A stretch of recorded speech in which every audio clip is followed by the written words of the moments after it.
Hello and welcome to this audio presentation of Navigating the Paleo Diet, a beginner's guide to navigating the paleo diet in a modern world. Copyright and disclaimer information is available in the ebook version for your review.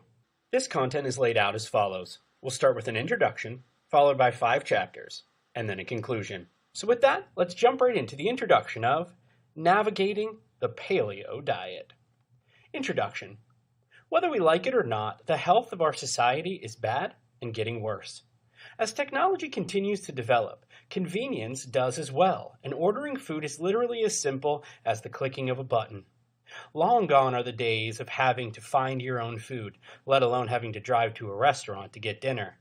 Cooking dinner looks less and less appealing when compared to the food conveniences and choices amongst diners, catering services, fast food, and takeout. According to the Academy of Nutrition and Dietetics, diabetes is now the 7th leading cause of death just in the United States alone. Type 2 diabetes has been on the rise due to poor lifestyle choices, such as too much unhealthy food and not enough exercise. Globesity, a term coined by the World Health Organization to describe the worldwide obesity epidemic, is another problem as well. These numbers continue to rise, as do the associated health problems and diseases. As governments and local communities start to feel the impact of obesity, diabetes, hypertension, etc., due to poor lifestyle choices, awareness is increasing.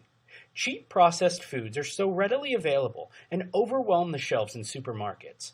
Toss desk jobs, long drives or commutes, and electronics into the mix, and we do a lot of sitting around and very little to burn off that processed food. Americans spent about 25% of their net income on food 90 years ago, according to a study done by RAND on why Americans are so fat. In present day, we spend less than 10% of that income on food, but we're certainly not eating less, we're eating more, unhealthier, cheaper foods. But perhaps we're finally seeing a turning point. The last 3 quarters, McDonald's has seen a global decline of about 3.3% in sales, perhaps indicative of less consumption of fast food. With the media covering the obesity epidemic and health and quality of life plummeting, some people are starting to see the light.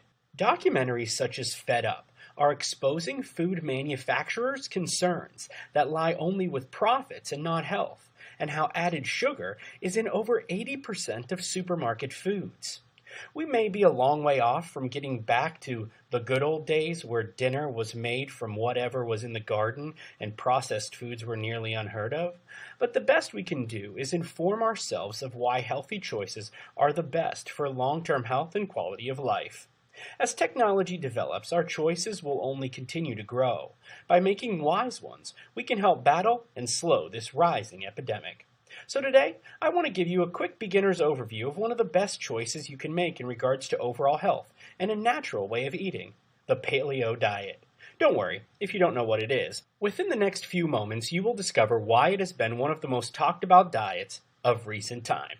Let's dive in. Chapter 1. What exactly is the paleo diet? If you don't know what the paleo diet is, or you've never heard of it before, no worries. Within this first chapter, we're going to explore exactly what this way of eating is all about. At its core, paleo is a lot more lifestyle than it is a diet. A paleo lifestyle is about eating real, whole natural foods and avoiding all processed foods. You see, the modern diet is exactly that. It's modern. Humans ate in a paleo style for hundreds of thousands of years, some estimates say 2 million, before starting to eat grain and sugar-based foods, as well as processed foods, as recently as 10,000 years ago. The idea behind paleo is to eliminate those processed foods, chemicals, vegetable oils, and other new additions to the modern diet that can be detrimental to our lifestyle, from how we move to our energy levels to how we feel on a daily basis. For all those years that we ate paleo, humans were hunters and gatherers. They ate meat and they ate fruits such as berries when they were in season, which also meant they moved a lot and were very active. They needed to be strong and fit in order to survive. Their bodies were conditioned to efficiently use fat as fuel and energy, not carbohydrates. Eventually, agriculture came into being and the human diet changed dramatically. The agricultural revolution occurred about 10,000 years ago and introduced grains such as wheat and breads into our diet. Today's modern diet contains things like significant quantities of gluten. Gluten was non-existent in Paleolithic times. Things like wheat, rye, many cereals, and barley contain gluten. Gluten has been recognized to cause inflammation in the gut and has been given widespread attention through celebrities like Kelly Ripa, who have famously gone gluten-free. It's also been theorized, not proven, that gluten could play a role in an increased risk of some cancers as well as heart disease. Another ingredient in the modern-day diet is linked to possible health problems is that of lectins. Lectins are present in grains. They cause wear and tear in our gastrointestinal tract, making it very difficult to heal. Let's not forget sugar. Sugar is everywhere and in everything nowadays. Sugar needs to be burned, but another aspect of modern times is how sedentary people have become. Everyone sits. They sit at work, they sit on the couch watching television, they sit at their computers, they sit checking out social media and texts on their smartphones. People do not move the way they used to, and so they don't burn calories the way they used to. This becomes a big problem when talking about sugar consumption. In the Paleolithic period, humans were lean, strong, and fit. They moved pretty much all day, every day. They didn't farm or grow crops. As I mentioned above, they hunted and gathered. They followed the food. They didn't sit around playing on their Apple iStone tablet. If they did, they'd starve. So all that sugar being consumed in the modern diet, which is bad enough, isn't even burned off because of sedentary lifestyles, which means energy spikes and crashes and related health problems such as diabetes and blood pressure issues. One of the big myths that the paleo diet has helped to dispel is the outdated notion of eating fat makes you fat. This was a big deal when the high carbohydrate craze started in the 80s, and you had everyone obsessed with the amount of fat calories they were eating. Almost every food in existence ended up with a low-fat or no-fat version, but most of that fat got replaced with sugar. Fat is a crucial nutrient when it comes to our health. Dietary fat is needed for an optimal, well-functioning, and healthy body. It's all the chemicals, preservatives, and added sugar in our diet that lead to the weight gain, health issues, energy problems, and more. The paleo diet has been referred to as the caveman diet because that is basically how you are asked to eat. The paleo diet mainly consists of meat, fish, turkey, chicken, fruits, vegetables, and nuts. Eating paleo eliminates the negative aspects of the modern diet, such as sugar, trans fats, and preservatives, while nourishing your body with much-needed vitamins, minerals, proteins, and healthy fats, such as essential fatty acids. Essential, as in your body needs them. Get it? It needs these fats, such as omega-3s, which are almost non-existent in the modern diet, especially amongst people who are mistakenly but severely limiting the consumption of fats in their diet. With the paleo diet, you are basically going back to, well, basics.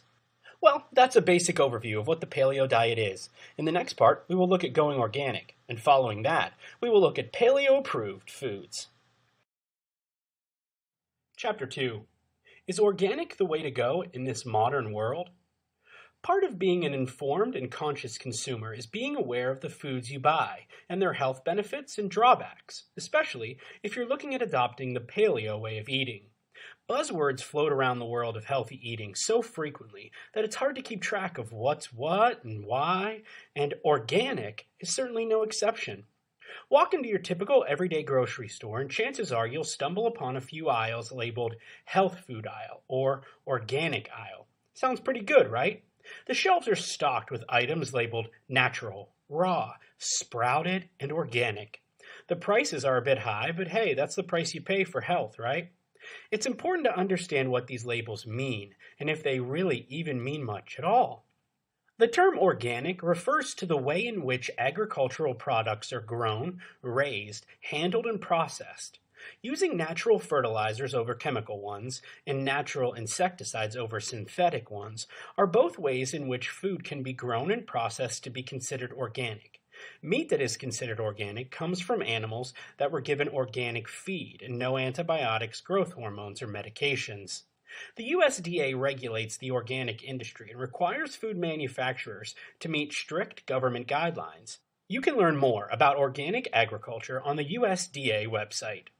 There are a variety of organic labels that you may have come across. Some foods say made with organic ingredients, but who really knows what that means exactly? Variations of organic labeling. 100% organic, completely organic and made of all organic ingredients. Organic is at least 95% organic ingredients. and made with organic ingredients is 70% or higher organic ingredients. It's important to consider the value of buying a particular item in an organic variety. Just because organic costs more doesn't necessarily mean it's worth it. Organic.org has a list of foods they call the Dirty Dozen, which contain those that have the highest level of pesticides and therefore are best bought organic. There is also a list of a dozen foods that you can buy non-organic, the least contaminated. This guide is a great reference for your trips to the grocery store. Adding organic foods into a paleo diet. Now that you understand what the term organic means, what are some reasons you should start adding organic foods into your grocery purchases if following a paleo diet? They're more nutritious. Vitamins, minerals, antioxidants, and flavonoids. They're safer. There's no pesticides and usually no GMOs. Pure. There's no flavor enhancers, preservatives, or contaminants. While many argue that the price of organic food makes it impossible to afford, there are ways you can make it fit your budget. Shop at local farmers markets. Join an organic co-op. Buy directly from farmers. Buy in bulk. Grow your own, or shop online. Those who are fans of organic foods believe it's healthier and safer to consume than non-organic foods when following the paleo diet. On the other hand, some argue that there is no way to ensure that what you're buying is truly organic, the major factor being the consumption of these foods over-processed.